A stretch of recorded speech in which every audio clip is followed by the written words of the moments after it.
सम्पूर्णलाई जय मसी छ र आजको हाम्रो यात्रा रहेको छ बन्दीपुरतर्फ।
I brought it to me.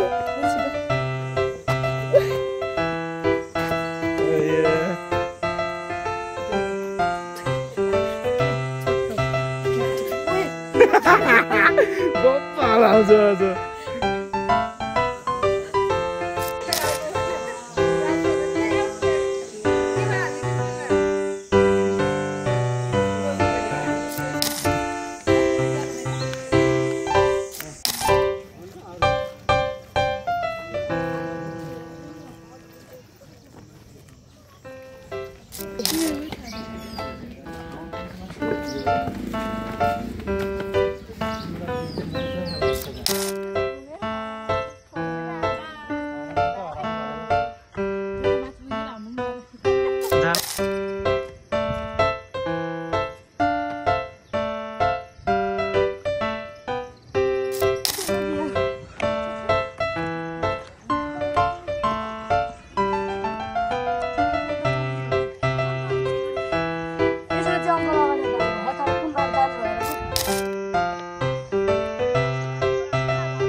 हेरिदिनुहोस् न सबै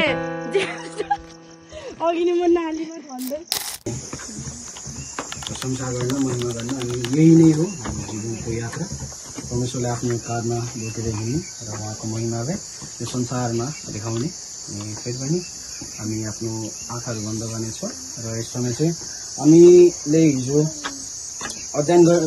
अध्ययन गर्दाखेरि हामीले धेरै पदहरू हाम्रो सामने आएको थियो। हामी उत्पत्तिमा हेरेको थियौँ परमेश्वरले हामीलाई कसरी सृजिनु भयो आफ्नै हातले अनि आफ्नै स्वरूपमा अनि हामी कति चाहिँ उहाँको लागि इम्पोर्टेन्ट कतिको लागि महत्त्वपूर्ण व्यक्ति हौँ सुनिसकेको छौँ अनि फेरि पनि परमेश्वरले हामीलाई जति प्रेम गरे पनि हामी परमेश्वर चाहिँ अनि हामी मानिस जातिहरू चाहिँ यो संसारमा भएको कारणले हामी धेरै उहाँको विरुद्धमा कामहरू गरेर आएका थियौँ त्यसै कारणले परमेश्वरले चाहिँ आफ्नो एकमात्र पुत्र चाहिँ हाम्रो लागि संसारमा दिनुभयो अनि उहाँको मूलहरू पाउनको लागि त्यो समयलाई चाहिँ हामी समय चाहिँ मनन गर्नेछौँ विश्वास गर्नेछौँ उहाँ हाम्रो लागि संसारमा आउनुभयो हामीलाई बचाउनु भयो र हामी उहाँबाट यो जीवन पाएको थिएनौँ भने चाहिँ हाम्रो यो जीवन चाहिँ अहिले कस्तो हुन्थ्यो होला हामी एकचोटि सोच्नेछौँ हामी आफ्नो कुरामा खुलिरहेको हुन्थ्यौँ संसारमा हामीले एकअर्कालाई चिनेको हुन्थेन होला अनि हाम्रो एक मात्रै मोटी चाहिँ यो संसारमा चाहिँ बाँच्ने अनि यो संसारको कुराहरूमा रहनु होला तर हामी त्यसरी यो जीवन फेर पाल्ने छैनौँ किनभने परमेश्वरले हामीलाई छुट्नु भएको छ उहाँको महान कार्यहरू उहाँको प्रकाश हामीबाट देखाउनका लागि उहाँले हामीलाई छुट्नु भएको छ उहाँलाई धन्यवादीको बनाउनु छ उहाँले हामीलाई सहायता गर्नुभयो हामीलाई यस ठाउँमा उहाँको महिमा गर्न धेरै मानिसहरूले यो समय पाउनु भएको छैन उहाँलाई महिमा गर्ने तर हामी कति भयोग्य छौँ यो समय पाएका छौँ उहाँलाई त्यसैले हामी गर्नेछौँ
यहाँ रेलिङमा पुगेर पछाडि हेर्नु है पछाडि हेर्नु त अब यस्तो गर्नु हामी चाहिँ अहिले के अरे यो बन्नेपुरको ग्रेट वाल मेरो चाहिँ यो पहिलो पटकै यहाँ माथिसम्म तलसम्म चाहिँ आएको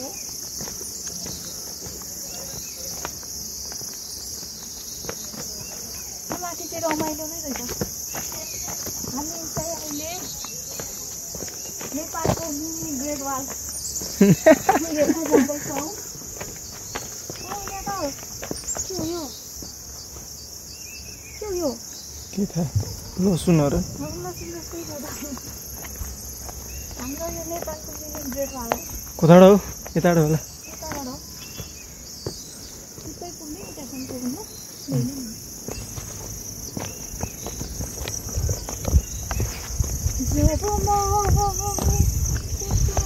आज त कपाल पनि सबै जङरङ नै भयो भाइ मेरो त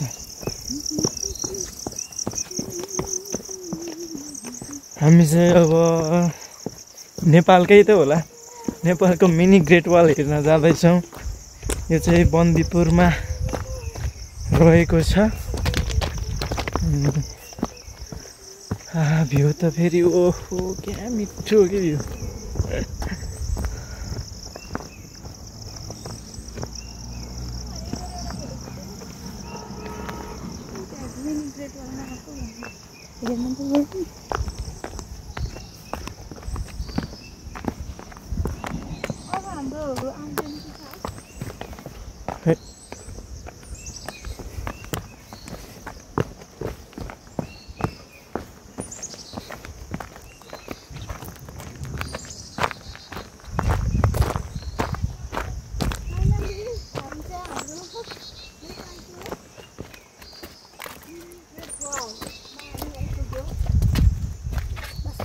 आज हामी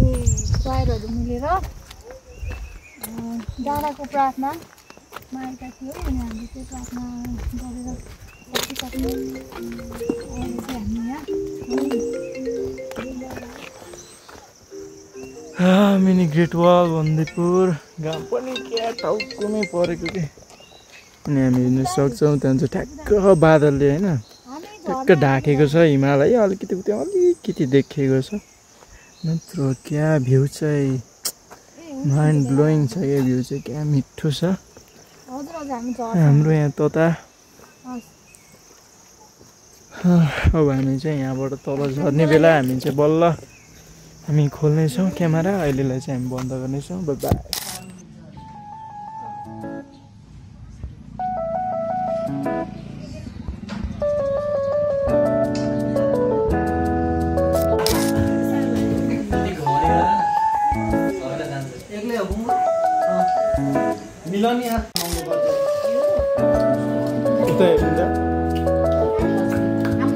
घाँस खानु घाँस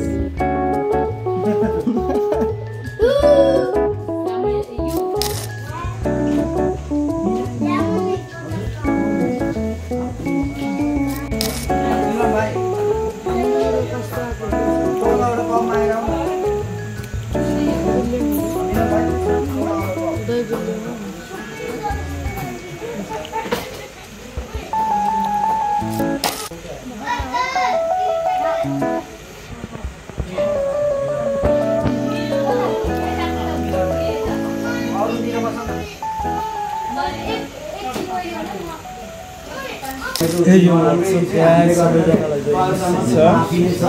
आज चाहिँ बन्दीपुर आएका थियौँ सबको योजना अनुसार 2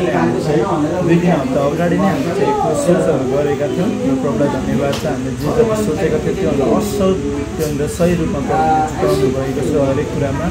गाडीको यात्रादेखि खानपिनहरूले छुटाउनु भएको छ जुन जति जवानहरू हुनुहुन्छ जति रकमहरू पठाउनु भएको छ उहाँहरूलाई म धन्यवाद दिन चाहन्छु यो भिडियोजहरू र त्यसै गरिकन चाहिँ हामी बजार घुम्नेछौँ भिडियोहरू हाल्नेछौँ र हेर्नु होला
आजको ट्रिप एकदम रमाइलो भयो बन्दीपुर आयो सायोन्नरा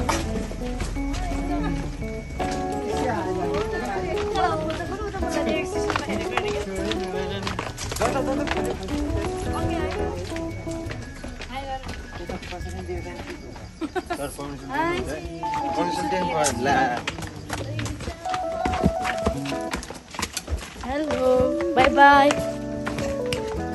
Bye bye.